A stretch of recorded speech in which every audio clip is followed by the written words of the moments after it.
She never imagined that the man she had humiliated in public, in the middle of a crowded airport, would be the billionaire who would change her life forever. When their eyes met again, this time, inside a corporate elevator, the air seemed to disappear. He smiled. She froze. And in that instant, Coraline realized she had just yelled at her new boss, the CEO, the most powerful man in the city. And now, there was nowhere to run. If this story touched your heart, subscribe to the channel, leave a like, and become a member to get early access to upcoming stories. And if you felt it was really worth listening to, also click the super thanks button. Your support makes all the difference and helps us keep bringing you stories that move you. The morning air in Chicago carried that kind of cutting coldness that penetrated right to the bone, even through the thickest coat. Coraline Hayes walked hurriedly down Michigan Avenue, her heels clicking on the asphalt in a rhythm that matched her racing heartbeat. She had 30 minutes until the most important meeting of her life, a final interview with a tech company that could change everything. Her portfolio was firmly tucked under her arm, her phone buzzing incessantly in her pocket with messages she didn't have time to read. She needed coffee. Urgently. The corner cafe was packed, as always, at 8 in the morning. Bodies pressed together in a chaotic choreography of shouted orders, hissing coffee machines, and the persistent hum of professionals who believed caffeine could solve any problem. Coraline squeezed through the crowd, finally reaching the counter when someone stepped backward without looking. The collision was instantaneous. Hot liquid spread across expensive fabric, a sharp intake of breath, and then silence. Coraline looked up, an apology already forming on her lips, but the words died when her eyes met his. He was tall, absurdly tall, with dark hair that looked like it had been styled by someone who understood the architecture of attraction. His suit was charcoal gray, tailored to perfection, and now decorated with a coffee stain spreading across his chest. But it wasn't the ruined suit that made her pause. It was his eyes, steel blue, sharp enough to cut through any pretense, and at the moment fixed on her with an expression somewhere between irritation and something else she couldn't name. "I'm sorry," she managed to say, instinctively reaching for napkins that weren't there. "I didn't see you." Obviously. His voice was deep, controlled, with an edge of coldness that made her spine straighten defensively. He dabbed at the stain with a pocket square, his movements precise and unhurried despite the damage. "Maybe paying attention to where you're going would be helpful." The words landed like a slap. Coraline felt heat rising to her cheeks, not from embarrassment, but from something sharper. "Excuse me? You're the one who stepped back without looking." A dark eyebrow arched. "Interesting perspective. It's called reality." She crossed her arms, suddenly very aware that everyone around them had stopped to watch. "Maybe if you weren't so absorbed in whatever private universe you inhabit, you'd notice there are other people trying to exist in the same space." For an instant, something flickered in those cold eyes. Amusement? Interest? It disappeared before she could identify it. He folded the handkerchief with deliberate care, his gaze never leaving hers. "And maybe if you weren't so desperate to prove you belong here, you'd realize panic rarely looks professional." The words hit home. Coraline's jaw tightened, her fingers curling into fists at her sides. She wanted to say something cutting, something that would wipe that infuriatingly calm expression off his face. But her phone buzzed again, a reminder that she now had 20 minutes. And this stranger wasn't worth her time. "Enjoy the dry cleaning bill," she said coldly, turning on her heels. "Always do." She didn't look back. Couldn't. Because if she did, she might say something she'd regret. Or worse, she might notice that her heart was still racing, and it had nothing to do with the meeting. The rest of the morning passed in a blur. The interview went well. Better than well, actually. The HR director seemed impressed. The team was welcoming. And when she left the building, she had a verbal offer awaiting official paperwork. She should have been elated. Should have been calling her best friend, celebrating, maybe treating herself to a real lunch instead of the protein bar melting in her purse. Instead, she kept seeing those steel blue eyes, kept hearing that infuriating voice with its perfect diction and barely disguised condescension. Arrogant bastard. She pushed the thought away as she walked back to the subway station. Chicago stretched around her in all its architectural glory, buildings that scraped the sky, streets pulsing with purpose, people moving with the kind of determination that came from living in a city that demanded excellence. This was where she belonged now. This was the fresh start she'd been chasing, and she wasn't going to let some stranger in an expensive suit ruin it. By the time she got to her apartment, a modest studio in Wicker Park that cost more than her parents' mortgage but felt like freedom, she'd almost managed to forget him. Almost. She kicked off her heels, poured herself a glass of the wine she'd been saving for good news, and opened her laptop to review the offer email that had arrived while she was in transit. Whitmore Technologies welcomes you to our team. She reread the details, savoring every word. Senior branding consultant. 6-figure salary. Benefits that included things she'd only dreamed about. Start date. Monday. 3 days. She had 3 days to prepare for a complete life transformation. 3 days to become the version of herself she'd always known she could be. 3 days before she walked into that glass tower and proved she belonged there. What she didn't know, what she couldn't know as she sat in her apartment, wine in hand, future stretching before her like an unwritten page, was that the stranger from the cafe was thinking about her too. Jack Whitmore was in his penthouse, 40 floors above the city, the ruined suit already forgotten. What he couldn't forget was the fire in her eyes when she challenged him, the way she held her ground despite being clearly rattled, the sharp intelligence behind the anger. He'd met countless people who wanted something from him, who smiled too much, agreed too readily, molded themselves into whatever shape they thought he wanted. But that woman, that stranger who spilled coffee on him and then had the audacity to argue, looked at him like he was just another obstacle in her path. He couldn't remember the last time someone looked at him that way, and he couldn't stop wondering when he'd see her again. Monday arrived wrapped in fog and anticipation. Coraline woke before her alarm, her stomach churning with a mixture of nervousness and pure adrenaline. She spent an hour choosing the perfect outfit, a navy blazer that conveyed confidence without arrogance, an ivory silk blouse, black tailored pants. Simple, professional, flawless. The Whitmore Technologies building rose in the heart of the financial district like a monolith of glass and steel, reflecting Chicago's gray sky on its mirrored surfaces. Coraline stopped on the sidewalk for a moment, looking up, feeling the weight of this moment. This was the beginning of everything. The chance she'd fought so hard to earn. She took a deep breath and walked in. The lobby was everything she'd imagined. Soaring ceilings, Italian marble, a water fountain that murmured like a secret in the center of the space. The receptionist, a woman with platinum hair and a professional smile, directed her to the executive elevators. 32nd floor, she said, handing over a temporary badge. Ms. Chen is expecting you. Coraline nodded, her heels echoing on the polished floor as she walked to the elevators. The stainless steel doors opened with an almost silent whisper. She stepped inside, pressed the button, and allowed herself a moment of private satisfaction. I did it. I'm here. The doors began to close. Hold it, please. Instinctively, Coraline extended her hand, blocking the sensor. The doors reopened and a man rushed in, his head down as he scrolled through his phone. He murmured a distracted thanks without looking up. Coraline turned her attention back to the illuminated numbers above the door. 20th floor. 21st. The elevator climbed in silence, that kind of uncomfortable quiet that makes people check their phones or pretend to be absorbed in deep thoughts. It wasn't until the man beside her pocketed his phone that she felt it. That sensation of being watched, that physical awareness that made her skin tingle. She turned her head, and the world stopped. Steel blue eyes, perfectly styled dark hair, the same face that had haunted her thoughts for the past 3 days. Except now, instead of the coffee-stained suit, he wore an impeccable black suit that probably cost more than her monthly rent. And the expression on his face, that mixture of surprise and something dangerously close to amusement, made her stomach drop. You, was all she could manage, the word coming out barely above a whisper. The corner of his mouth curved into a half-smile that was pure distilled arrogance. Small world. What are you doing here?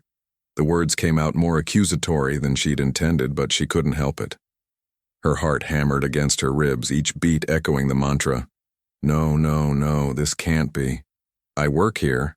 He tilted his head slightly, as if studying a particularly intriguing piece of art. And you? Me too. Her voice came out steady, thank God. I start today, senior branding consultant. Something shifted in his expression. The smile didn't disappear, but it transformed into something different, more penetrating. Coraline Hayes. It wasn't a question. He knew who she was. And the way he said her name, each syllable pronounced with deliberate precision, made something strange contract in her chest. How do you know my name? I sign off on all senior hires. He turned completely toward her now, and Coraline realized just how small this elevator really was, how close he was. The subtle scent of his cologne, something woody, expensive, that invaded her senses without asking permission. Jack Whitmore, CEO. The air left her lungs all at once. CEO. The man she'd cursed at in the cafe. The man she'd spilled coffee on and then traded barbs with as if they were opponents in a heated debate. The man whose face she hadn't been able to get out of her head was her boss. Oh, it was all she could manage.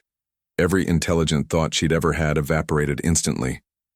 Oh, he repeated, and there was definitely amusement in those eyes now. Worried?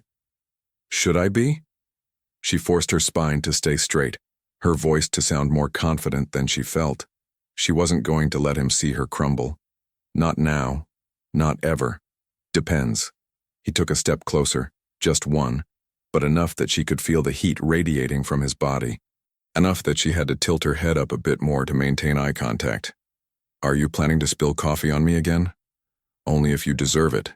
The words escaped before she could censor them. For God's sake, what was she doing? This was her boss. The CEO. The man who could destroy her career with a single email. But instead of frowning, he laughed. It was a deep, genuine sound that reverberated in the elevator's confined space and made something dangerous happen in her stomach. It wasn't fair that someone so infuriating could have such a good laugh. Touché. He stepped back, and Coraline didn't know if she felt relief or disappointment. Welcome to Whitmore Technologies, Ms. Hayes. I hope the experience is memorable. The way he said memorable should have been illegal. The elevator gave a gentle jolt, the doors opening to reveal an elegant hallway with dark wood floors and glass walls offering panoramic views of the city. A discreet sign read, Executive Restricted Access. Jack stepped out first, then turned, holding the door with one hand. Your floor is 32. I know. Then why are you on 37? Coraline looked at the elevator panel, feeling heat creep up her neck. In the confusion of the encounter, she hadn't even noticed he'd pressed his floor. She'd been so absorbed in him that, momentary distraction, she murmured, pressing the button to close the doors.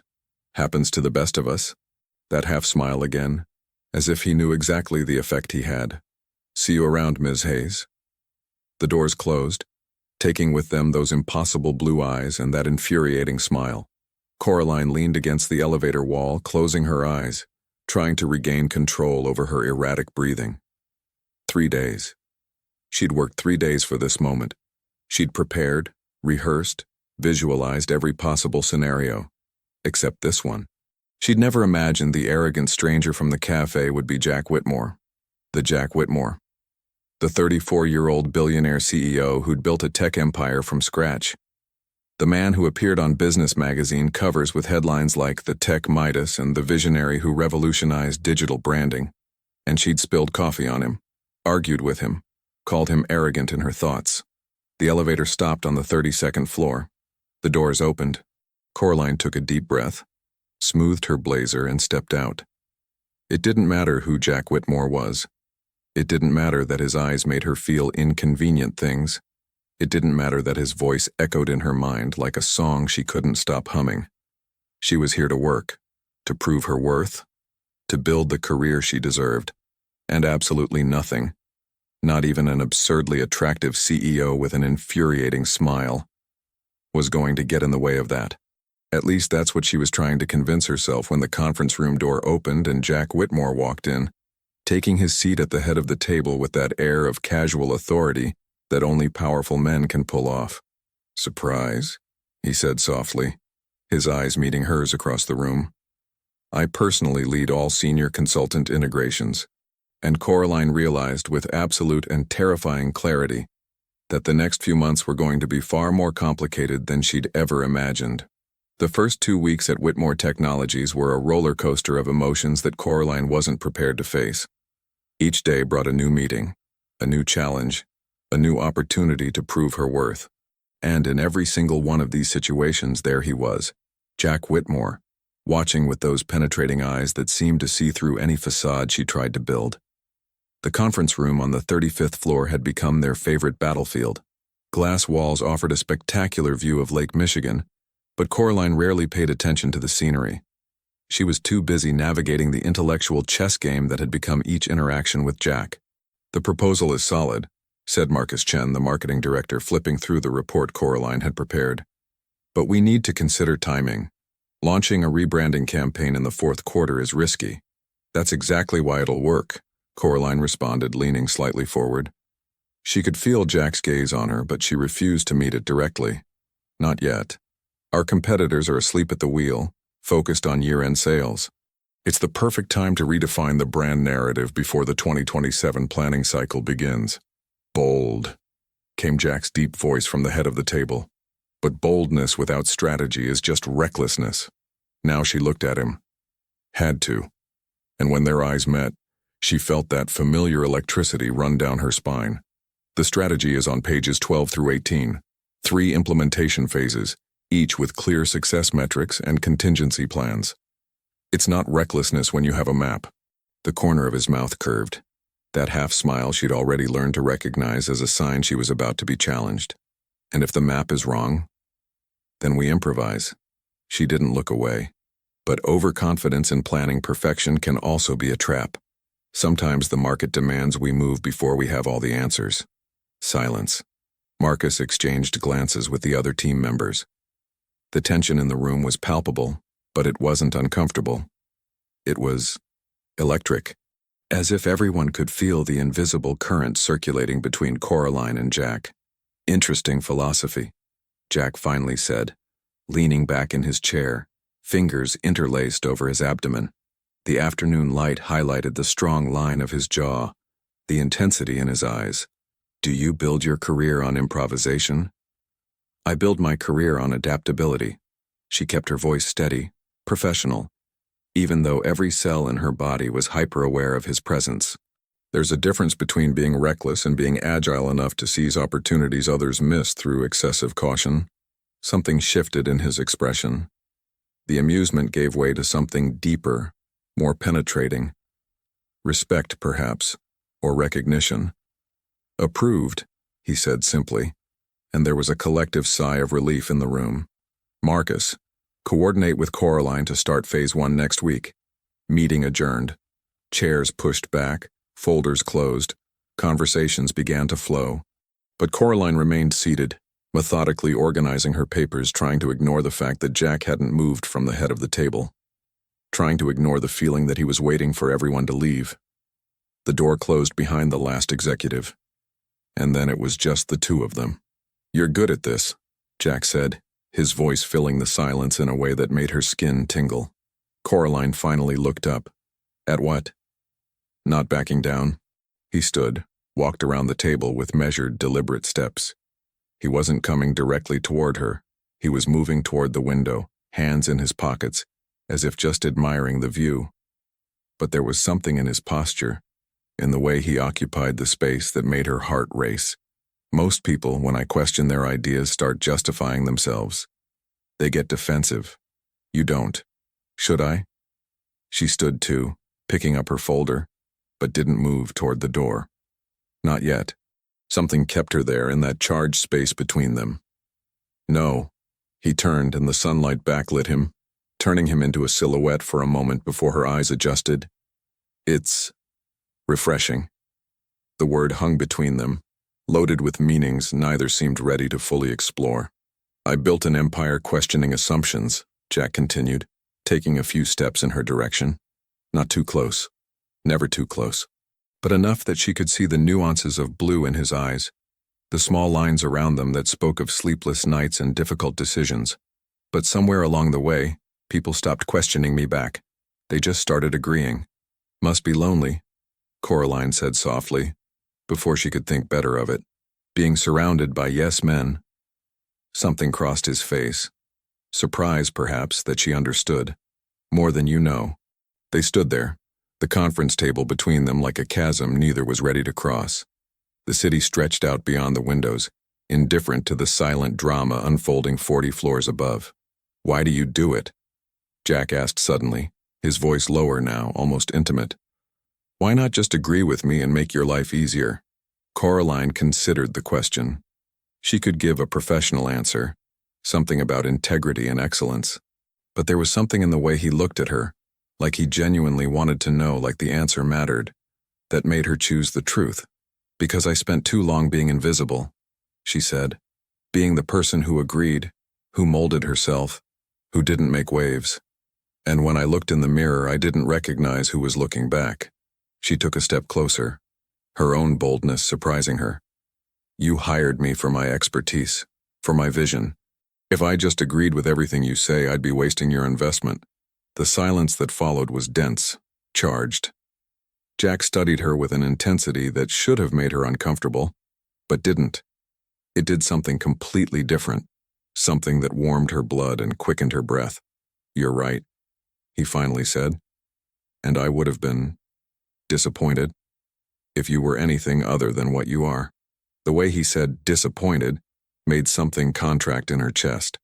Jack, she began, but didn't know how to finish the sentence, didn't know what she was trying to say. I have dinner tonight, he interrupted, and there was something different in his voice now. Something less controlled, with potential Japanese investors.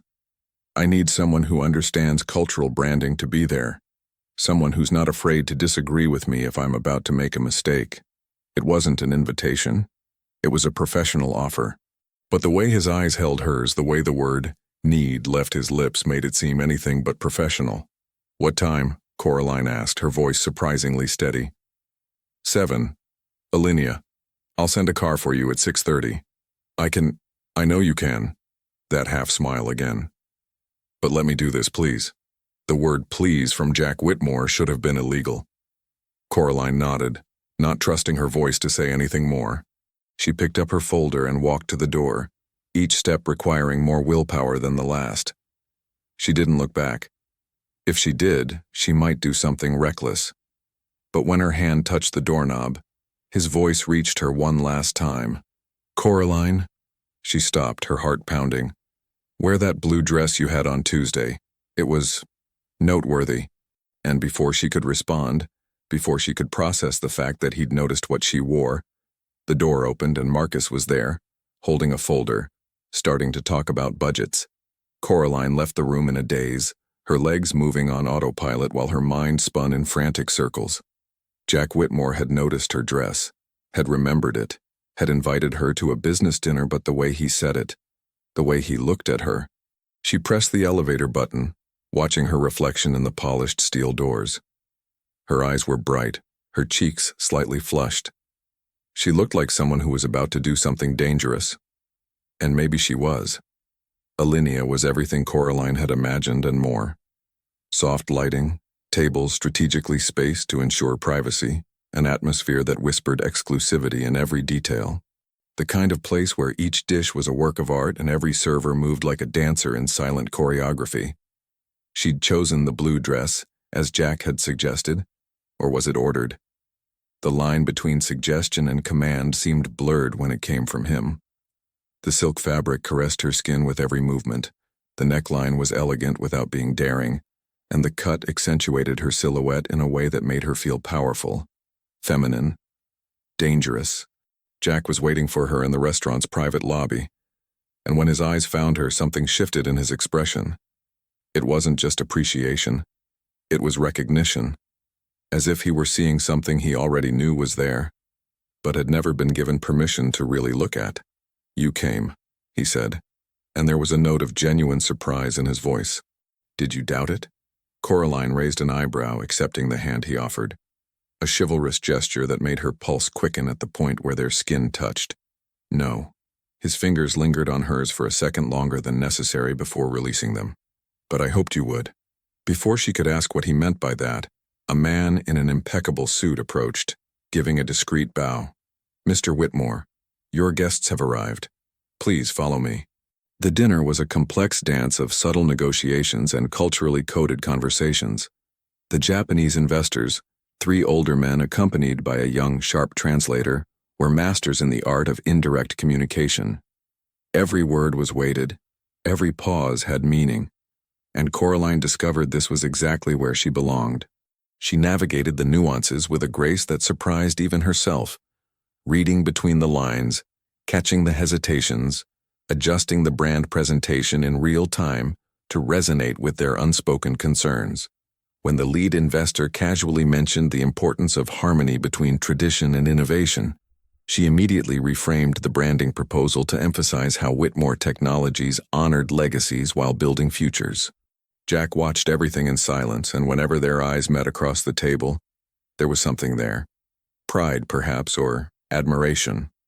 Something that made her chest tighten and her concentration waver for dangerously brief moments. When dessert was served, an artistic creation of chocolate and red berries that looked more like sculpture than food, the lead investor turned to Jack and said in carefully articulated English, "Your colleague is very perceptive. You chose well."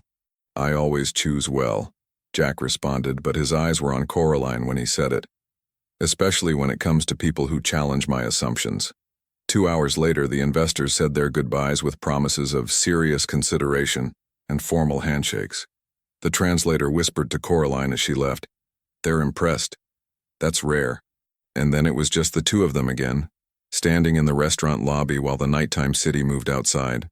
Car lights, hurried pedestrians, life continuing indifferent to the private world they'd built over the past hours. "Thank you," Jack said, his voice softer now, stripped of professional formality. "You were exceptional." "It was my job," Coraline responded, but there was something in her voice too, an openness that wasn't there before. The wine, perhaps, or the success of the evening, or simply the fact that they were standing so close to each other that she could feel his warmth through the small distance separating them. It wasn't. He took a step closer, and suddenly the elegant lobby seemed too small, too intimate. "You could have just followed my script. But you didn't. You read the room, adjusted, improvised. You transformed what would have been a good presentation into something memorable. I learned from the best." The words came out softer than she intended, almost a confession.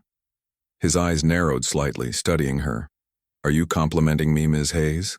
"I'm acknowledging a fact, Mr. Whitmore." But there was a smile playing on her lips now, a lightness she didn't allow herself during work. "Jack," he said suddenly. "When we're alone, it's Jack." The name hung between them, heavy with meaning. An offer. An invitation to cross an invisible line. "Jack," she repeated, testing the name on her tongue, and saw something ignite in his eyes as he heard it. "My car is waiting," he said, but didn't move. He stood there, looking at her as if memorizing every detail. "Can I take you home?" She should say no. Should call her own Uber. Keep professional boundaries intact. But there was something in the way he asked. Not like a boss offering a courtesy, but like a man hoping she'd say yes. "Okay," Coraline heard herself say. The drive to her apartment was silent, but not uncomfortable. They sat in the back seat of the black sedan, the city sliding past the windows like a slow-motion film. Chicago at night was beautiful, lights reflecting off the river, skyscrapers illuminated like beacons, the constant pulse of a city that never truly slept. "Can I ask you something?" Jack's voice cut through the silence, low and thoughtful. "Depends on the question." He smiled. A real smile, not that half smile full of arrogance. "Why Chicago? Your resume said you lived in Nashville. Why leave everything to start over here?" Coraline looked out the window, considering how much to reveal. "Because Nashville was safe," she finally said, "and I was tired of safe. Tired of being the version of myself everyone expected. Here, nobody knows me. Nobody has preformed expectations. I can be whoever I want to be." "And who do you want to be?" The question was simple but loaded. Coraline turned to face him, and the intensity in his eyes caught her by surprise. He genuinely wanted to know. He wasn't just making conversation, he was asking to see her. Someone who's not afraid, she admitted. To take risks, to fail, to be seen. Jack didn't respond immediately. He just watched her, and there was something so focused in his gaze that she felt like he could see through all the layers of protection she'd built. "You have no idea how much you're already seen," he said finally, his voice rough. "Since that first day at the cafe, I haven't been able to stop seeing you." The air in the car grew thick, charged. Coraline could hear her own heart pounding, the sound deafening in the silence between them. "Jack," she began, but didn't know how to continue. "What do you say when the man who's haunted your thoughts just confessed that you haunt his?" "I know," he interrupted. "I know I shouldn't be saying this. You work for me. There are rules, protocols, but if I don't say it..." He ran a hand through his hair, a crack in the armor of control he always maintained. "If I don't say it, I'll keep wondering if you feel this too." "Feel what?" Coraline whispered, though she knew exactly what he meant. She needed to hear him say it. "This," he gestured vaguely between them. "This electricity. This impossible thing that happens every time we're in the same room. Every time you challenge me in a meeting, and all I can think about is how I want to kiss you just to make you stop talking." The confession hit her like lightning. Coraline lost her breath, her entire body vibrating with the intensity of the moment. The car stopped. She looked out the window and realized they were in front of her building. The driver remained discreetly still in front, eyes fixed ahead, too professional to acknowledge the drama unfolding in the back seat. "Jack," Coraline said, her voice trembling slightly, "if I get out of this car now, what happens Monday morning?" "Monday?" He stared at her, and there was something wild in his eyes now, something that went beyond the CEO's careful control. "Monday, you walk into the office and you're the exceptional consultant I hired, and I'm still your impossible boss who questions all your ideas. And we continue this chess game because we're both too professional to let this interfere with work. And tonight?" "Tonight." He leaned closer, not enough to touch her, but enough that she could feel his warmth, the scent of his cologne mixed with something purely masculine, purely him. "Tonight I'm going home and I'm going to lie awake thinking about how your laugh sounded during dinner, how you bit your lower lip when you were concentrating, what it would be like if I had the courage to close this distance between us and find out if your lips are as soft as they look." Coraline closed her eyes, each of his words painting images that made her body hum with anticipation. When she opened them again, he was closer, so close she could count his eyelashes, see the nuances of blue in his eyes. "Good night, Coraline," he whispered, and the sound of her name in his voice was almost a physical touch. She opened the car door with trembling hands, the cold Chicago night air hitting her like a shock. She walked to the building entrance, each step costing more than the last, because all she wanted to do was turn back, open that door, and what? When she finally turned, the car was still there. Jack was watching through the window, and even from a distance she could feel the intensity of his gaze. She raised her hand in a hesitant goodbye. He nodded, just once, and then the car pulled away, taking with it the man who had just turned her world upside down. The days that followed were an exquisite torture of proximity and restraint. Coraline and Jack moved around each other like planets caught in orbit, drawn by a gravitational force impossible to ignore, but maintaining enough distance to avoid colliding and destroying everything. Monday arrived as he'd promised, impeccable professionalism, productive meetings, no mention of the dinner, the confessions in the car, the charged moment that still pulsed between them like a living heartbeat. But there were looks. God, there were so many looks. When she presented ideas, his eyes lingered on her face a second too long. When they passed each other in the hallway, their shoulders almost touched, the proximity too deliberate to be accidental. And at night, alone in her apartment, Coraline found herself replaying every interaction, every word, every stolen moment of connection that no one else in the room seemed to notice. Thursday night, almost 10 o'clock, she was still at the office. The presentation for the Japanese investors had generated enough interest for a second round of negotiations, and Jack wanted everything perfect. Coraline worked at her station, eyes burning from the screen's glare, a cup of cold coffee forgotten next to the keyboard. The knock on the door made her jump. "Thought I'd find you here," Jack said, leaning against the doorframe with a paper bag in one hand. He'd removed his jacket, his tie was loose, the sleeves of his white shirt rolled up to his elbows. He looked tired. Human. Dangerously attractive. Could say the same, Coraline responded, trying to keep her voice casual despite the fact that her heart had started that frantic dance that always happened when he was near. Brought food. He lifted the bag. Chinese. Figured you hadn't eaten dinner. You figured right. She saved the document and swiveled her chair to face him. But you didn't have to. I know. He entered the office, closing the door behind him. Not completely, but enough to create a bubble of privacy. But I'm hungry, and eating alone in my office when I know you're here working late seemed wrong.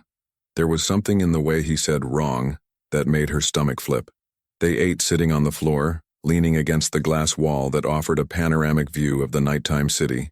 Chicago glittered like an earthbound constellation, millions of lives happening down there, oblivious to the two of them suspended in time, 40 floors above.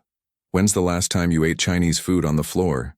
Coraline asked, grabbing another spring roll. Jack smiled, and it was that real smile again, the one that made creases appear around his eyes. College. My roommate and I used to work late on our first startup project.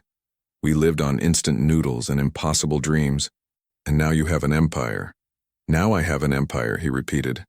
But there was something melancholy in his voice. But you know what's funny? Back then, living on almost nothing, working 18-hour days in a tiny apartment, I was happy, truly happy. Everything felt possible. Coraline watched him in profile. The strong line of his jaw, the way the city light danced in his eyes. And now? He was silent for a long moment, his fingers playing absently with the chopsticks. Now I have everything I thought I wanted. Money, power, respect. But somewhere along the way I forgot how to just be. How to feel anything besides responsibility and pressure. The vulnerability in his voice made something contract in her chest. This wasn't the impenetrable CEO, the confident billionaire. This was just Jack, a man who'd built an empire but paid a price nobody saw. My mother died when I was 23, he continued, his voice low. Cancer, fast and brutal. She made me promise in the hospital that I wouldn't give up on my dreams, that I'd build something that mattered. He looked at Coraline, and there was a painful intensity in his eyes. So that's what I did. I built, and kept building until I didn't know how to do anything else. Jack? Coraline reached out instinctively, her fingers touching his arm lightly. The contact was brief, but enough to feel the warmth of his skin through the fabric of his shirt. The muscle tensed beneath her fingers. He looked at where she'd touched him, and when their eyes met again, there was something different there, something exposed. Sorry, he said. I shouldn't be dumping this on you, it's just that you make me want to talk. About real things. Not about profits and market strategies, but about, he gestured vaguely, about life. About why we do what we do. Don't apologize. Her voice came out rougher than she intended. I like listening. I like getting to know the man behind the CEO. And what man do you think you found? The question was both a challenge and a plea. Someone who cares more than he lets on, Coraline said softly. Someone who uses arrogance as armor because it's easier than letting people see that you bleed like everyone else. Someone who's tired of being alone but doesn't know how to stop building walls high enough to feel safe. The silence that followed was so dense she could hear it pulsing in her ears. Jack stared at her with an expression she couldn't decipher. Surprise, perhaps, or recognition. As if she'd just said aloud something he'd spent years trying not to admit to himself. How do you do that? He asked, his voice barely a whisper. Do what? See me. He leaned closer, and suddenly the space between them seemed tiny, charged with possibility. Really see me. Not what I've built. Not the persona, but me. Maybe because you let me, Coraline responded, her heart pounding so hard she was sure he could hear it. Maybe because when you're with me you forget to wear the mask. His eyes dropped to her lips for a fraction of a second before returning to hers. You scare me, he admitted. The way you make me feel. The way everything seems clearer when you're around. Like I've spent years looking through foggy glass and suddenly someone wiped it clean. Jack. She had no words. Not for this. Not for the intensity of this moment that seemed to be spiraling beyond her control. He stood in one fluid motion, extending his hand to help her up. Their fingers intertwined. A simple connection that sent electricity coursing through her entire body. He pulled her up, but didn't release her hand. They stood there very close, the city glittering behind them like a silent witness. "I need to go," Jack said, but didn't move. His fingers squeezed hers lightly, as if memorizing the feeling. "I know, but I don't want to. I know." He raised his free hand slowly, giving her time to pull back if she wanted. But she didn't pull back. Couldn't. She was trapped in this moment like an insect in amber, unable to move, unable to breathe, unable to do anything but feel. His fingers touched her face with a gentleness that surprised her, sliding along her cheek, brushing away a strand of hair that had escaped from her already messy bun. The touch was light, almost reverent, but it left a trail of fire in its wake. "Your hair," he murmured, his fingers lingering near her temple, "always has this stubborn strand that refuses to stay in place." "I know," Coraline whispered. "It's annoying. It's perfect." His eyes met hers, and what she saw there made her forget how to breathe. Desire, yes, but also something deeper. Something that felt dangerously close to something neither of them was ready to name. "You're perfect. And that scares me more than anything I've ever faced." His phone buzzed in his pocket, breaking the spell. Jack stepped back, letting his hand fall, and cold air rushed in to fill the space he'd left.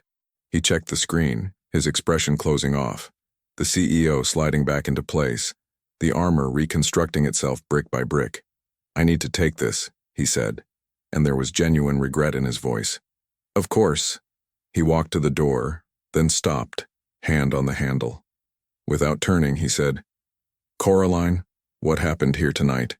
"Nothing happened," she interrupted softly, though they both knew it was a lie. "Just two colleagues working late."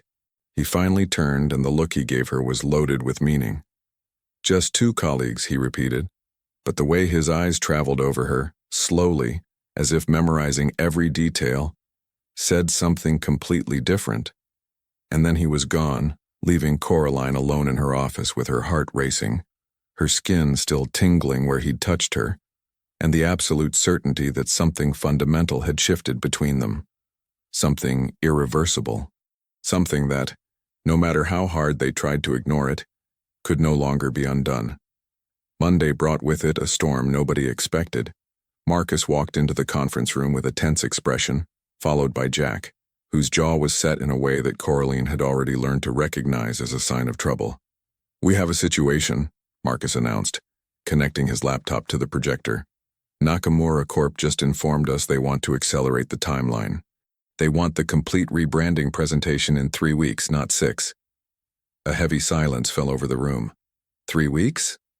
Someone from the creative team murmured. "That's impossible." "It's not impossible," Jack's voice cut through the air, firm and leaving no room for debate. "It's challenging. There's a difference." His eyes found Coraline's across the table.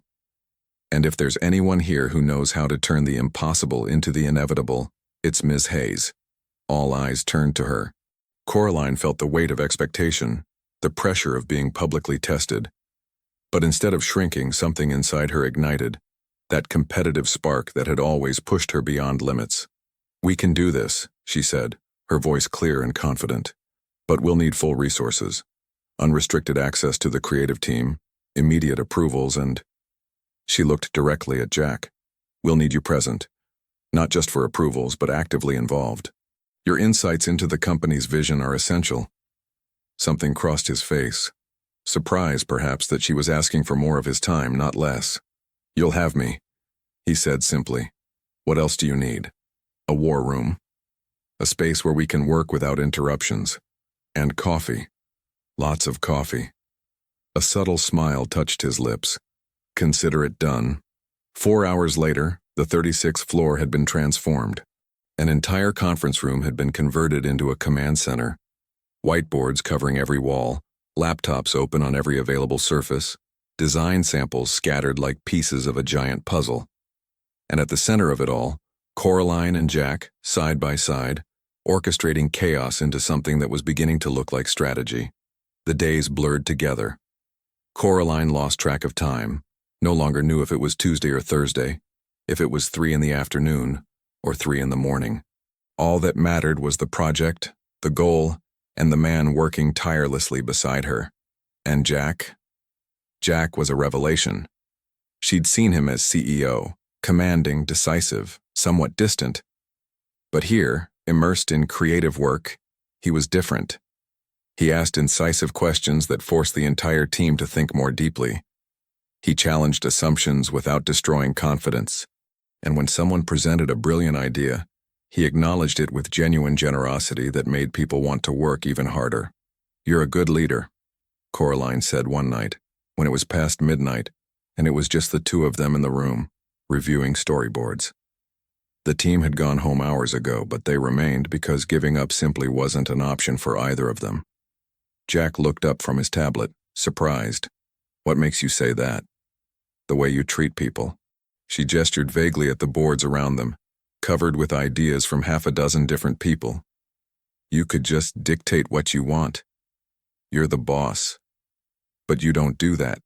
You listen, really listen. And people feel that." He was silent for a moment, his eyes fixed on her with that intensity that always made her pulse quicken. "My mother taught me that," he finally said. "She used to say that the measure of a man isn't in what he builds, but in how he treats the people who help him build it." She sounds amazing. She was. A sad smile touched his lips. "You would have liked her. She wasn't afraid to challenge me either." Coraline smiled. "Sounds like I have something in common with a wise woman." "Yes?" Jack said softly, his eyes not leaving hers. "Sounds like you do." The moment stretched, charged and dense, until Coraline forced herself to look back at the storyboard. She needed to stay focused, needed to remember why they were here. The project, the goal. Not the way her heart raced every time he looked at her like that. In the second week, exhaustion began to take its toll.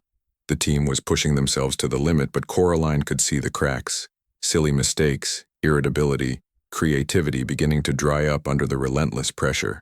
"We need a break," she announced one Thursday afternoon, interrupting a meeting that was becoming more debate than progress. "We don't have time for breaks," one of the designers protested.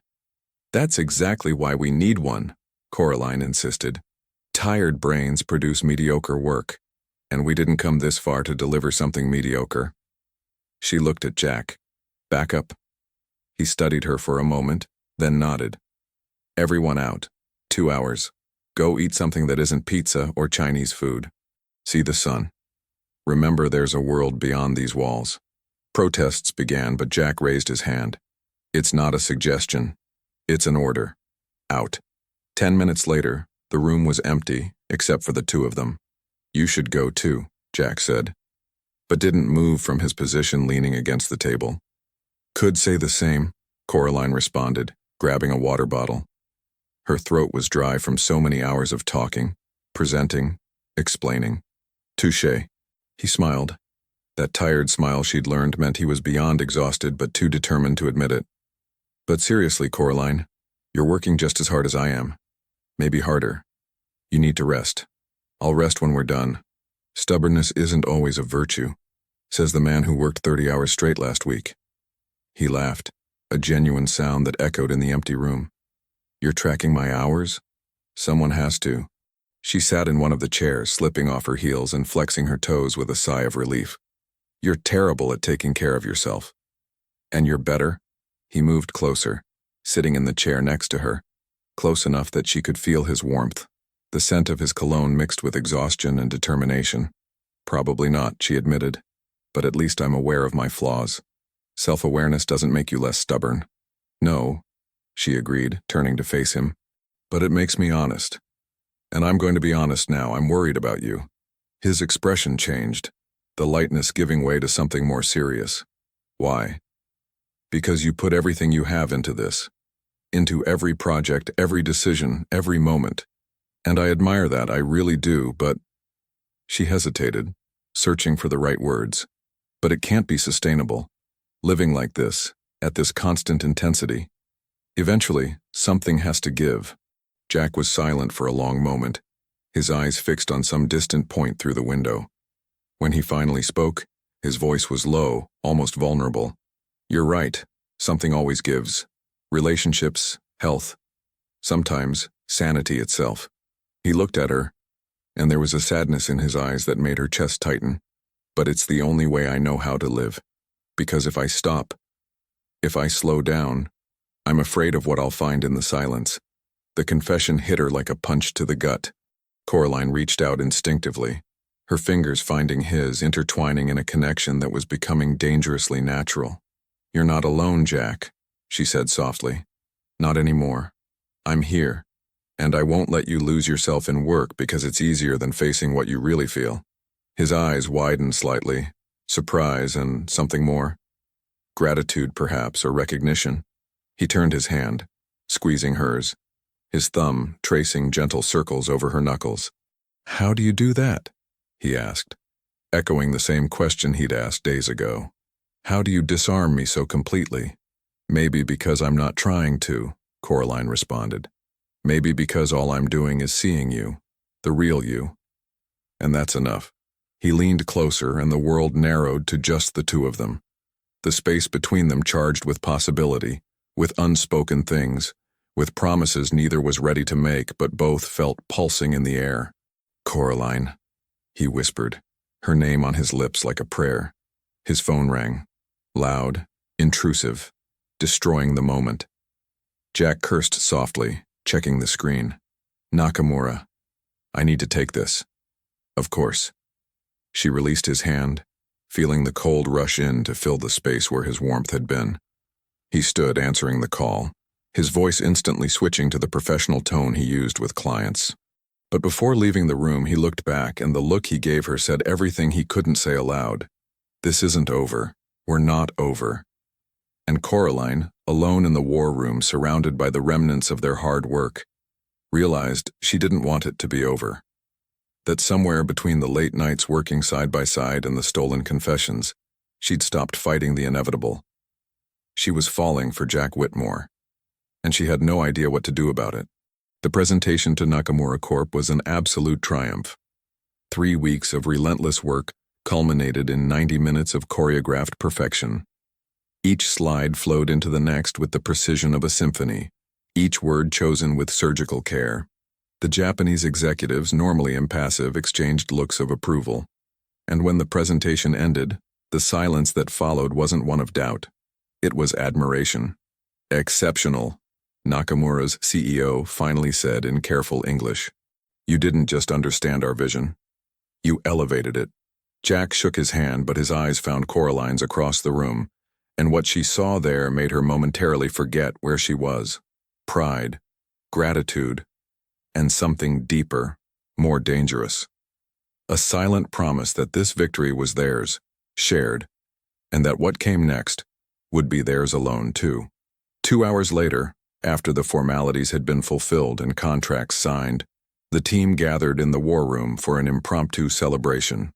Someone had brought champagne, the good stuff, not cheap grocery store bottles. Toasts were made, hugs exchanged, and for the first time in weeks, the tension dissolved into pure joy. Coraline stood slightly apart, watching the scene with a tired smile. She should have been elated, and she was in a way. But exhaustion was beginning to take its toll, and all she really wanted was silence, a hot bath, and maybe a glass of wine drunk alone in the comfort of her own space. "You're escaping?" Jack's voice startled her. He'd approached silently, 2 champagne flutes in his hands. "Thinking about it," she admitted, accepting one of the glasses. "I'm not much for crowds when I'm tired." "Me neither." He took a sip, his eyes never leaving hers. "Actually, I was thinking of leaving, celebrating in a more quiet way." Her heart skipped a beat. "Jack." "Dinner," he interrupted quickly. "Just dinner. No business, no pressure. Just 2 people who worked like crazy for 3 weeks and deserve a decent meal somewhere that isn't the conference room." She should say no.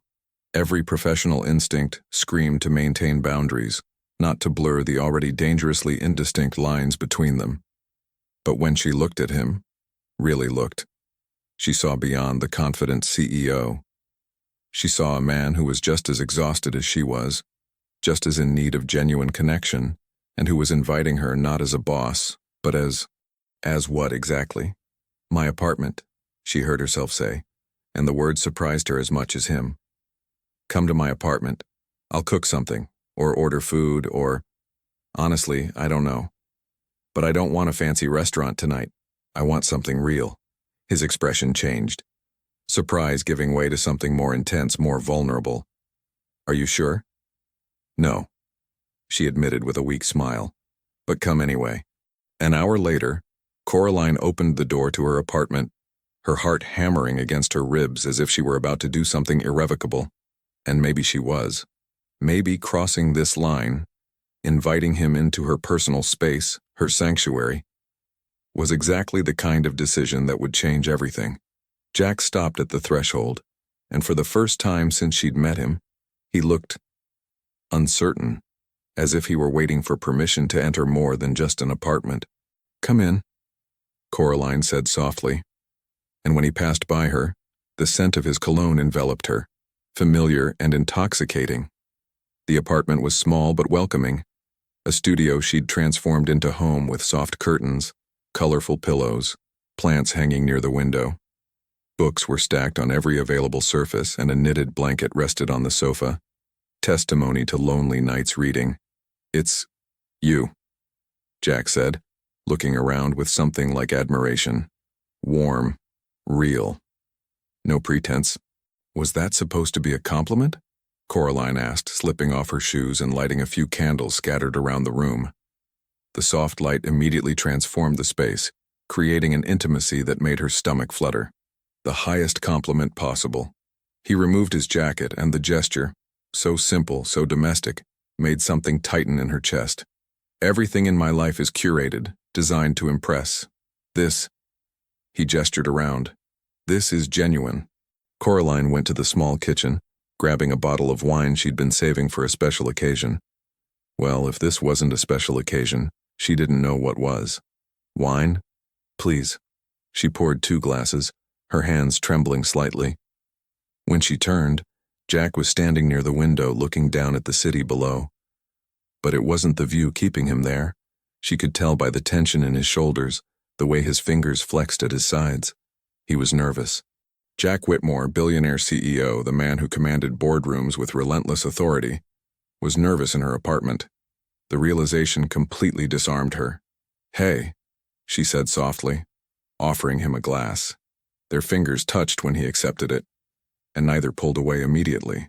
Hey, he echoed, his eyes meeting hers. Thank you, Coraline said, for everything, for trusting me with this project, for working beside me, not just above me, for seeing me. Coraline. He set the glass aside, and suddenly the space between them seemed to have shrunk, become almost non-existent. You don't need to thank me for doing what should be obvious. You're incredible, brilliant, and working with you these past weeks has been… He paused, searching for words. It's been the first time in years I've felt truly alive. The air left her lungs. Jack, she whispered, but wasn't sure what she was trying to say. A warning? An invitation? He raised his hand slowly, deliberately, giving her all the time in the world to pull back. But she didn't pull back. She stood frozen as his fingers traced the line of her jaw, so gentle it was almost a question. Can I? He asked, his voice rough. She didn't trust her voice, so she just nodded. And then he was leaning in, and the world narrowed to this moment. The anticipation, the warmth of his breath against her skin, his scent surrounding her. But instead of capturing her lips, he pressed his forehead against hers, closing his eyes, breathing her in. If I kiss you, he whispered against her skin, there's no going back. You understand that? I understand, Coraline responded, her hands rising to rest against his chest, feeling his heart pounding beneath her palms. And I still want you to. It was all he needed. His lips found hers with a tenderness that surprised her. Soft, exploring, as if memorizing every contour. But when she sighed against his mouth, something changed. The kiss deepened, became more urgent, years of contained tension finally finding release. His hands slid to her waist, pulling her closer, and Coraline arched against him, fingers tangling in his hair. It was as if they'd been starving without knowing it, and now that they'd tasted, they couldn't stop. Jack guided her gently to the sofa, his hands never leaving her, always touching. Her face, her hair, the curve of her back. When they were seated, he pulled her onto his lap and she went willingly, her knees on either side of his thighs. "You're so beautiful," he murmured against her skin, his lips tracing a path from her jaw to the curve of her neck. So perfectly, devastatingly beautiful. Coraline tilted her head back, giving him access, feeling each touch like liquid fire in her veins.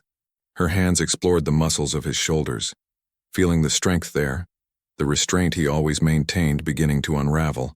His fingers found the buttons of her blouse, delicate pearl buttons that suddenly seemed like the only obstacle between them and something inevitable. He hesitated, his eyes meeting hers, a silent question hanging in the air. In response, she covered his hands with hers, guiding them, giving permission. One by one, the buttons opened, revealing skin that no one had touched in so long. Jack looked at her with reverence, as if she were something precious, fragile, though they both knew she was anything but fragile.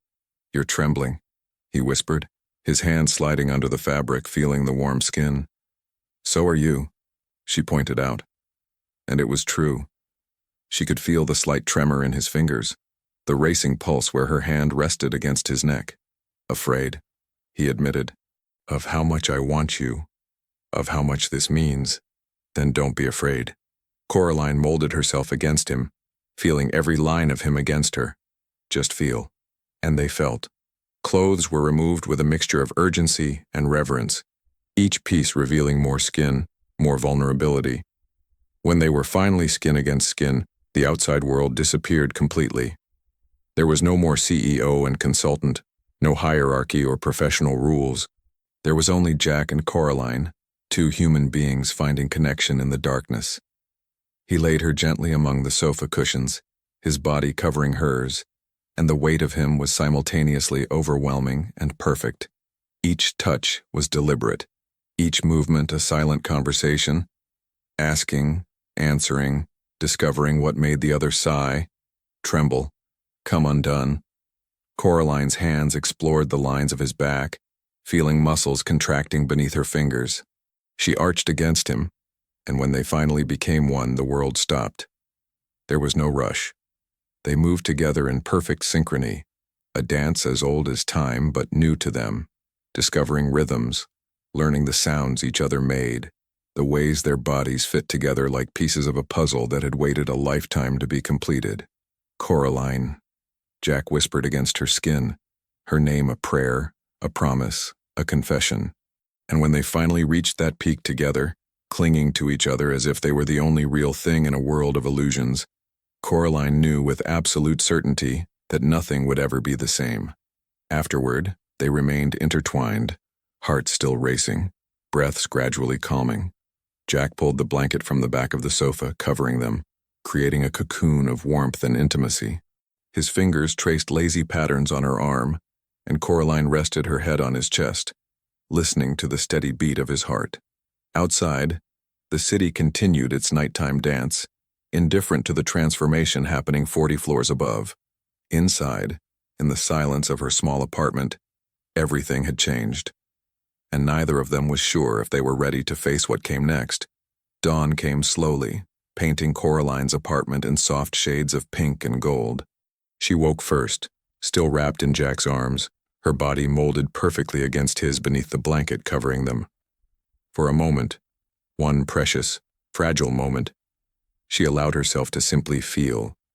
His warmth against her back, the rhythmic breathing against her neck, the sense of belonging she hadn't experienced in so long. But then reality began to seep in, like cold water under a door. They'd crossed a line, a huge, definitive, impossible to ignore line, and Monday was only 2 days away. Jack stirred behind her, his arms tightening around her before he fully woke. When he finally opened his eyes, the first thing he did was press a soft kiss to her shoulder, a gesture so tender it made her heart ache. "Good morning," he murmured, his voice rough with sleep. "Good morning," she responded, turning to face him. There was something vulnerable about his face in the morning, without the CEO armor, without the careful control. Just Jack, with messy hair and still sleepy eyes, looking at her as if she were the most precious thing he'd ever touched. "I don't regret it," he said suddenly, as if he needed to establish this immediately. "What happened last night?" "I want you to know that." "Me neither," Coraline admitted. "But Jack, we need to talk about—" Her phone rang on the coffee table, loud and intrusive. She considered ignoring it, but the name on the screen made her freeze. Margaret Chen, Executive Director, West Coast Operations. "I need to take this," she said, reluctant to leave the warmth of his arms, but knowing she had no choice. She wrapped herself in the blanket, grabbed the phone, and answered. "Hello?" The conversation lasted 15 minutes. 15 minutes that changed everything. When she hung up, Jack was sitting up, wearing the shirt he'd discarded the night before. He watched her with an expression she couldn't decipher, something between concern and resignation. "What was it?" he asked, though from her face he probably already knew it wasn't good news. Coraline sat on the sofa, pulling her knees against her chest, trying to organize the thoughts spinning like a hurricane. "Margaret Chen. She leads our West Coast operations. She just got a monumental project. Complete rebrand for a hospital network that's expanding internationally. San Francisco, Seattle, Portland." Jack went very quiet. "And she wants you. She asked for me specifically. Heard about the Nakamura presentation. Said it's exactly the kind of strategic thinking she needs." Coraline forced herself to meet his eyes. "It's an incredible opportunity, Jack. The kind of project that defines careers. 6 months in San Francisco, leading a team of 20 people.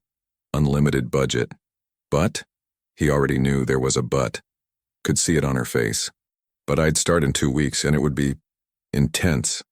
Full-time, probably weekends, total immersion." The silence that followed was deafening. Jack stood, walked to the window, hands in his pockets. His back was tense, the line of his shoulders rigid. When he finally spoke, his voice was carefully controlled. So controlled it sounded almost distant. "It's an incredible opportunity," he said. "You should take it." The words were right. Rational. Exactly what a boss should say. But the way he said them, as if each word cost him something precious, broke her heart. "Jack, I'm not finished." She stood, moving closer to him, but not close enough to touch. She was afraid that if she touched him, she'd lose her courage completely. "I told her I needed to think about it, that I had commitments here." He turned so quickly she took a step back. The intensity in his eyes was almost physical. "No," he said, his voice firm. "I won't let you use us as an excuse not to pursue what you deserve." "It's not an excuse, isn't it?"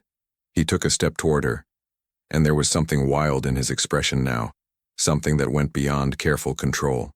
"Coraline, you've worked your whole life for opportunities like this, and I won't be the man who stands in your way, no matter how much I want to. What if I don't want to go? Then you're lying." The words came out harsh, cutting. "Because I saw you when you talked about this project. I saw the light in your eyes, the way your voice changed. You want this, as much as you've ever wanted anything." Tears burned behind her eyes, but she forced them down. "You're making this easy for yourself. If you push me away, you can pretend it doesn't matter. That last night didn't mean anything. Last night meant everything." His voice broke on the last word, and suddenly, all the anger dissolved, leaving only raw pain. "And that's exactly why I can't ask you to stay. Because if you stay for me, you'll eventually resent it.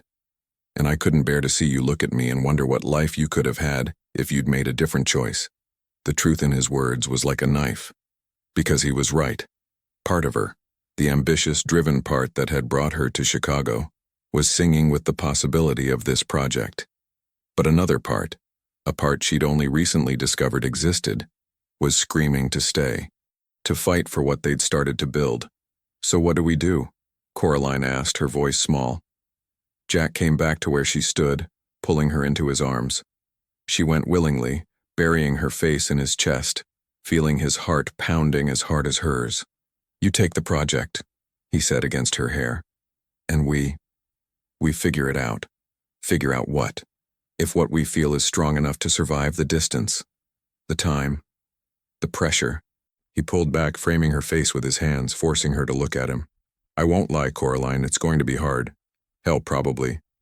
But if there's a chance, just one, that we can have both your ambitions and this, isn't it worth trying? She wanted to believe. God, how she wanted to. But she'd seen long-distance relationships die before. Had seen how promises dissolved under the weight of logistics and loneliness. What if it doesn't work? She whispered. Then at least we tried. His thumbs wiped away the tears that had finally spilled over. And neither of us will spend the rest of our lives wondering, what if? The days that followed were a whirlwind of conflicting emotions. Coraline accepted the project, as they both knew she would. Margaret was thrilled, already bombarding her with briefings and introductions to the West Coast team. The machine was in motion, and Coraline was swept up in the current. But the nights were theirs. Jack showed up at her apartment after the team went home, carrying food or sometimes just himself. They talked for hours, memorizing details about each other as if preparing for a long exile. He told stories of his childhood in Boston, of how his mother used to sing while she cooked. She shared memories of growing up in the South, of dreams she had as a child that seemed silly now, but which he listened to as if they were sacred. And they touched, with a desperate urgency born from knowing each touch was numbered. Each kiss was deeper, each embrace lasted longer, as if they could somehow store up enough physical connection to last through months of separation. I'm going to miss you, Jack said one of their last nights together, intertwined on her sofa, a half-empty wine bottle on the coffee table, in ways I don't even know how to articulate yet. Me too, Coraline admitted, tracing patterns on his chest with her fingertips. But Jack, what if the distance is too much? What if we stop knowing each other? Then I'll fly to San Francisco every week. He said it with such conviction she almost believed it. Or you come back to Chicago, or we meet halfway. Whatever it takes, Coraline, we make it work. She wanted to believe. Wanted it so badly it hurt. But as she lay there listening to the steady beat of his heart, a small cruel voice whispered in the back of her mind, what if it's not enough? The morning of her departure, Jack came to the airport with her. They waited together at the gate, hands clasped, neither wanting to be the first to let go. 6 months, he said, as if making a promise. And then we reassess. Together. Together, she echoed, though the word felt too fragile to carry the weight of what they were trying to build. When they called her flight, Jack pulled her into a kiss, deep, desperate, loaded with all the words they didn't know how to say. And when they finally pulled apart, there were tears on both their faces. I love you, Jack said suddenly, the words coming out as if they'd been torn from him. I know it's too soon, I know I shouldn't say it, but I need you to know.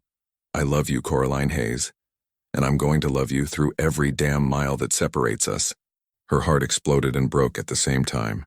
I love you too, she whispered back, and that scares me more than anything else in my life. One last kiss. One last touch. And then she was walking through the boarding gate, forcing herself not to look back, because if she did, she might not have the strength to board. But when she finally reached the curve that would take her out of sight, she looked. Jack was still there, standing in the same spot, watching her. And even from a distance, she could see the pain on his face, a mirror of her own. She raised her hand in a final goodbye. He raised his in response. And then she turned and moved forward, toward an opportunity she'd always wanted, leaving behind a man she never knew she needed. And neither of them was sure if they'd made the right choice. San Francisco was everything it had promised to be, chaotic, inspiring, relentless. Coraline dove into the project with an intensity that bordered on obsession, working 16-hour days, leading meetings that stretched into the night, reviewing strategies until the words became blurred on the screen. It was easier this way. Easier to lose herself in work than to face the emptiness Jack had left. They tried to communicate, hurried text messages between meetings, video calls late at night when time zones finally aligned. But there was a growing distance that had nothing to do with miles. Each conversation felt forced, as if they were both trying so hard to make it work, that they'd forgotten how to simply be with each other. How was your week? Jack would ask, and his voice through the phone sounded distant, tired. Productive, she'd respond, because it was true, but not the truth that mattered. The truth that mattered was that she slept alone in an empty bed and woke up reaching for someone who wasn't there. "I miss you," he'd say, and she could hear the weight of those words, the way they cost something precious each time they were spoken. "Me too," she'd whisper back, but somewhere deep inside, she was beginning to wonder if missing each other was enough. It was in the 8th week that everything fell apart. Coraline was in the temporary San Francisco office, reviewing the 10th version of a presentation that never seemed good enough. Her phone buzzed. Jack trying a video call. She looked at the screen, then at the work spread out before her, and for the first time she hesitated. She answered, but the guilt was already settling in. "Hey," he said, and from just that one word she could tell something was wrong. He looked exhausted, not just tired, but depleted in a way that went beyond physical. "Hey," she responded, trying to force enthusiasm into her voice. "Sorry, I'm in the middle of—" "You always are," he interrupted, and there was a sharpness in his voice she'd never heard before. "In the middle of something, in the middle of a meeting, in the middle of a crisis.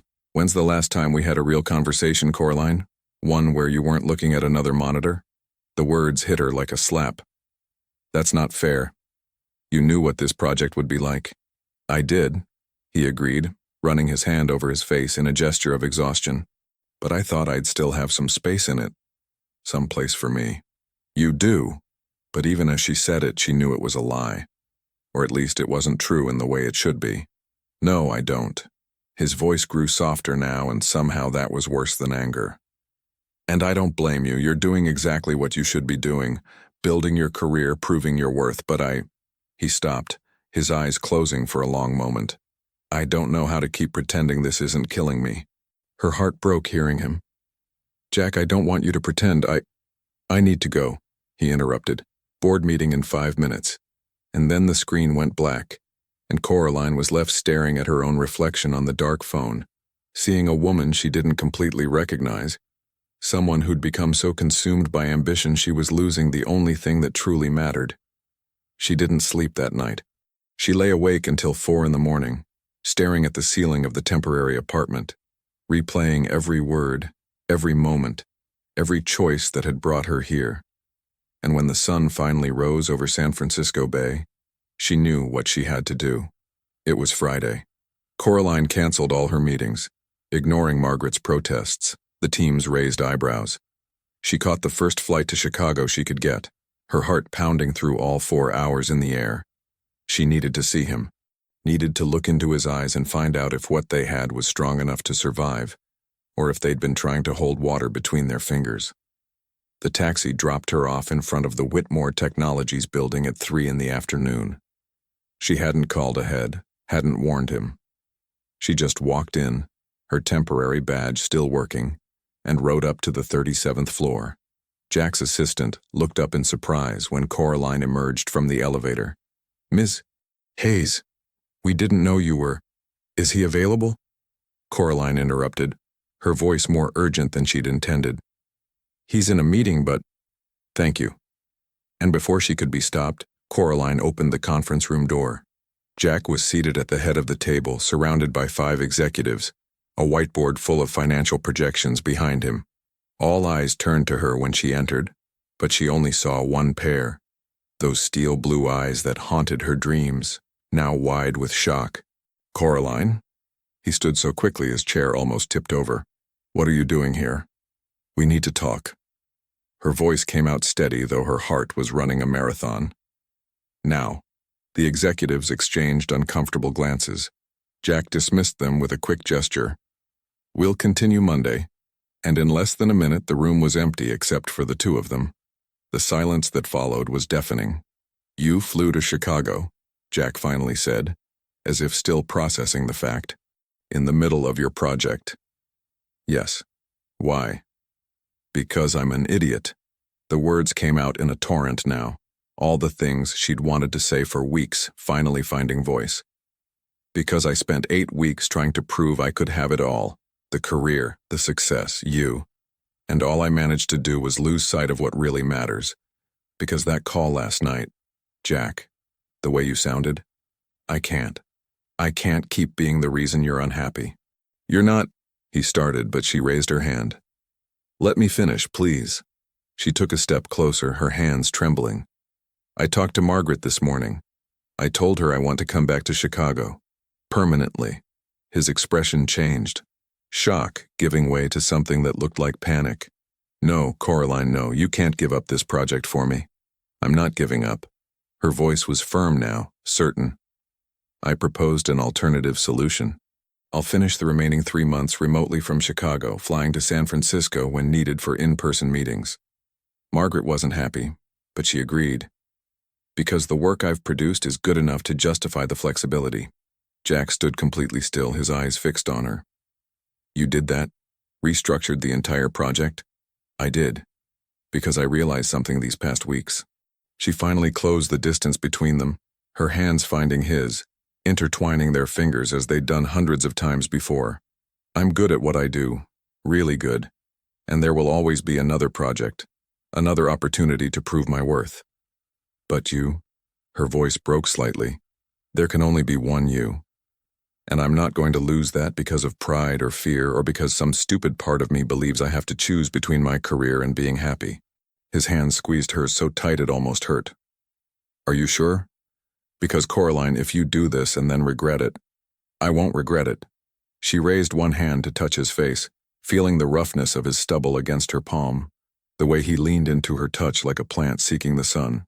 The only thing I've regretted these past weeks was leaving you in the first place without fighting harder to find a middle ground. I should have fought harder too, Jack admitted, his own hands rising to frame her face. I should have flown to San Francisco every weekend like I said I would. Should have called you more. Made the effort, shown you that you were my priority no matter the distance. So we do it right now, Coraline said. No martyrdom, no one sacrificing everything. We build something that works for both of us. Together, he whispered, echoing the word they'd said at the airport months ago, but this time it sounded like a real promise, not just fragile hope. Together, she confirmed. And then he kissed her, a kiss that was apology and forgiveness and promise all at once. A kiss that said all the things words couldn't, that the distance had hurt, but not destroyed, that their love was strong enough to bend without breaking, that maybe, just maybe, they could actually have it all. When they finally pulled apart, they were both laughing through tears they weren't trying to hide. You're impossible, Jack said, his forehead pressed against hers. Completely, absolutely impossible.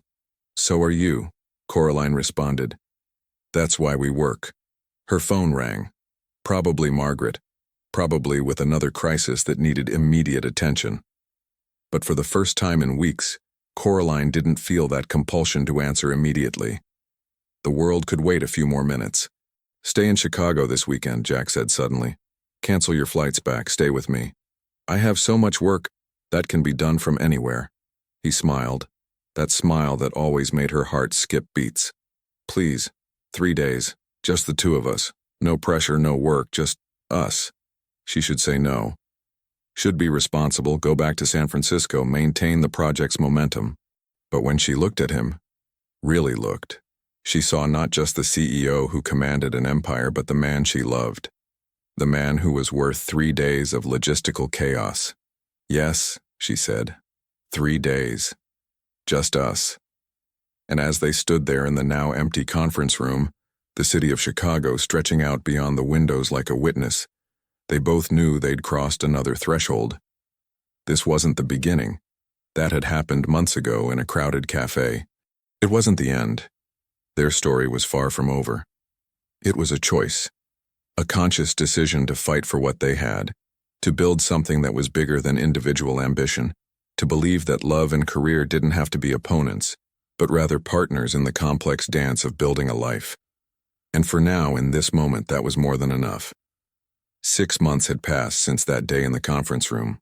6 months of learning a new dance, one that involved coordinating calendars, video calls at 3 a.m. when time zones wouldn't cooperate, and the delicate art of balancing ambition with connection.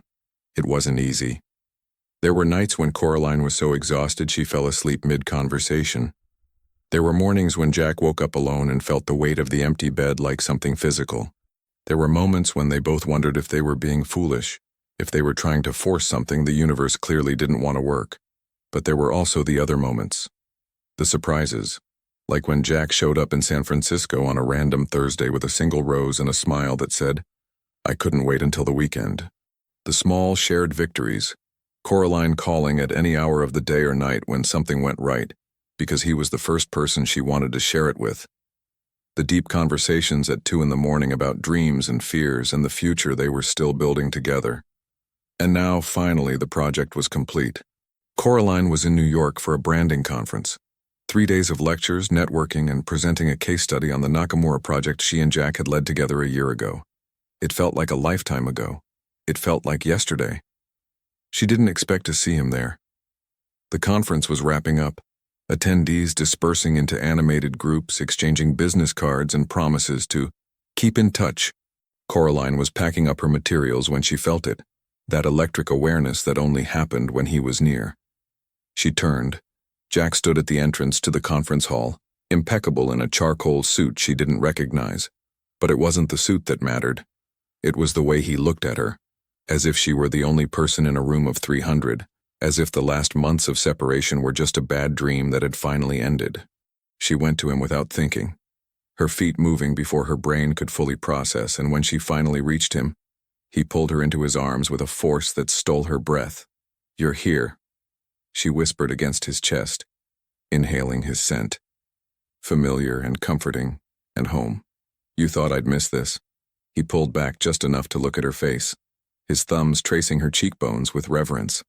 "Watching you present your work, watching everyone finally recognize what I've always known, that you're exceptional. You flew to New York just for this." "No." A smile played at his lips, that half smile that still made her stomach flip after everything. "I flew to New York because I had a proposal to make. The presentation was just a bonus." Her heart skipped. "A proposal?" "Walk with me." He offered his hand and she took it without hesitation, intertwining their fingers as they always did, the action as natural as breathing. They left the hotel, stepping into the cutting cold of November in New York. The city was alive around them, honking taxis, people rushing in a million different directions, lights beginning to flicker on as afternoon gave way to evening. Jack guided her down the sidewalk, his fingers tight around hers, and Coraline let herself be led, trusting him the way she'd learned to trust over the past months. Eventually, they reached the Brooklyn Bridge, iconic, majestic, stretching over the East River like an artery connecting worlds. Jack led her to a quiet spot, away from the main flow of pedestrians, where they could see Manhattan on one side and Brooklyn on the other. "You know what I realized these past 6 months?" he began, turning to face her completely, both hands holding hers now. "I built an entire empire based on control, on having a plan for everything, managing every variable, never leaving anything to chance." "Jack, let me finish."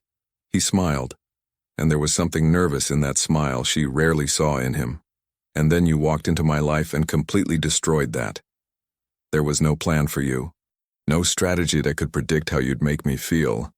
And for the first time in years I was scared, truly scared." Her voice came out a whisper. "Of what?" "Of losing something I didn't know I needed until I found it." His thumbs traced circles on the backs of her hands, a gesture so familiar, so Jack. "I spent my whole life building things, companies, reputation, wealth, but none of it made me feel complete. None of it made me want to wake up in the morning for a reason beyond more work." The city lights were coming on now, Manhattan beginning to glow like an earthbound constellation. But Coraline only had eyes for the man in front of her. "Everything I built," Jack continued, his voice growing rougher, more vulnerable, "was to make myself feel less alone, to build something so big that the emptiness inside me would seem smaller in comparison. But even with everything, the money, the power, the success, I still felt empty. Until you."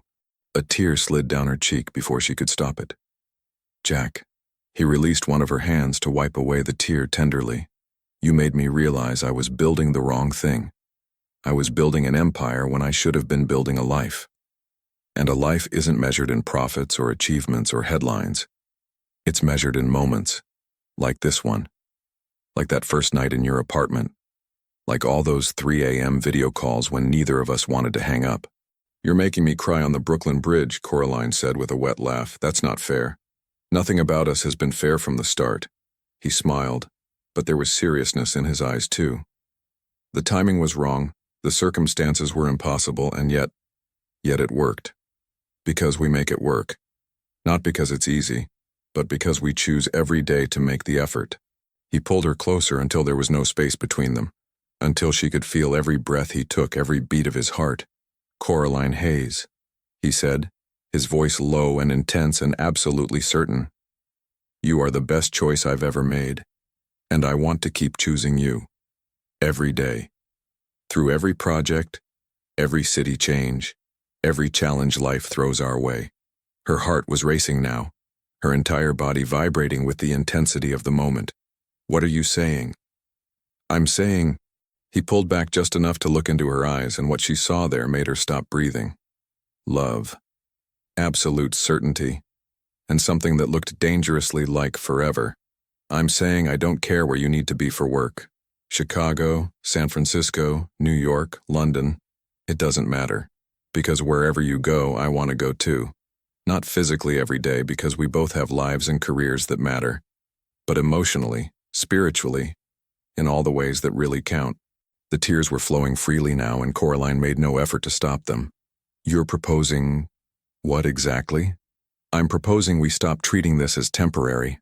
His hands found her face again, framing it with such tenderness her heart ached. I'm proposing we move in together, no matter which city we choose. I'm proposing we build a life that has room for both your ambitions and mine. I'm proposing... He hesitated, a nervous smile touching his lips. I'm proposing you marry me. Eventually, when we're ready. But no now, here. That's what I'm working toward. Not just dating you, not just loving you, but building a real, tangible, permanent future. The world stopped. Coraline stared at him, at this man who a year ago was an arrogant stranger in a crowded cafe, and who now was the person who knew her insecurities, her dreams, her flaws, and loved her anyway. You're crazy, she finally managed to say. But she was smiling through the tears.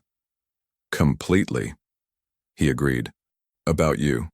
We're not even in the same city most of the time. Yet. Our careers are insane, and we'll find a way to make them work together. You're being completely irrational. Love usually is. He pressed his forehead against hers, his eyes closing. But for the first time in my life, irrational feels right. Feels like the only thing that makes sense in a world that rarely does.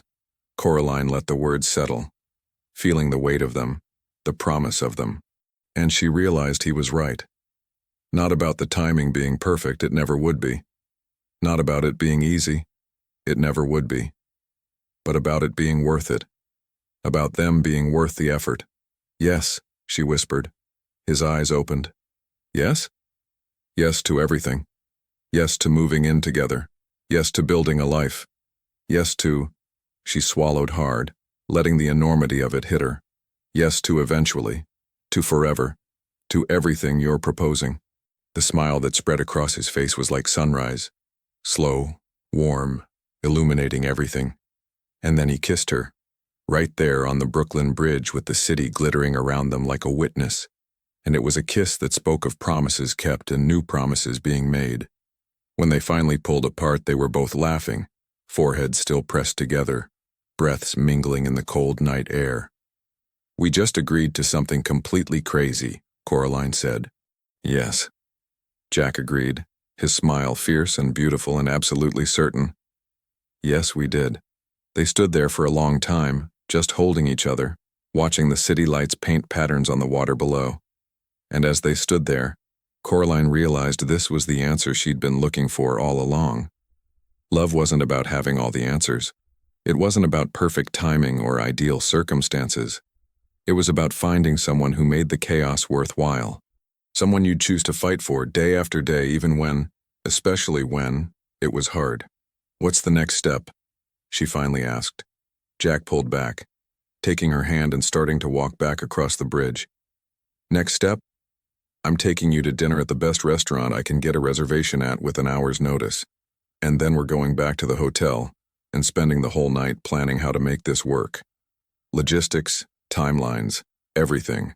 That sounds incredibly unromantic, Coraline pointed out, but she was smiling. Welcome to our relationship. He squeezed her hand, that smile she loved playing at his lips, where even declarations of love come with implementation strategy. And as they walked back toward Manhattan, hands intertwined, future stretching before them like an unwritten promise, Coraline knew with absolute certainty that she'd made the right choice. Not the easy choice, not the safe choice, but the choice that mattered. The choice that in the end was the only one she could have made. Because sometimes, the greatest courage isn't in chasing your dreams alone. It's in letting someone into those dreams and discovering that, together, you can build something even greater than either imagined possible. And maybe, just maybe, that was the true meaning of success. Not what you build, but who you choose to build it with. In the end, Jack and Coraline's story wasn't about choosing between love and ambition. It was about discovering that the best stories never ask you to choose. They ask you to be brave enough to redefine what's possible. Because sometimes, the greatest act of courage isn't building an empire alone. It's letting someone into that empire and discovering that, together, you can create something even more extraordinary than either imagined. Jack learned that power without connection is just loneliness in disguise. And Coraline discovered that success without someone to share it with loses its shine. They didn't get a perfect ending. They got a real beginning, full of challenges, compromises, and the daily choice to keep choosing each other.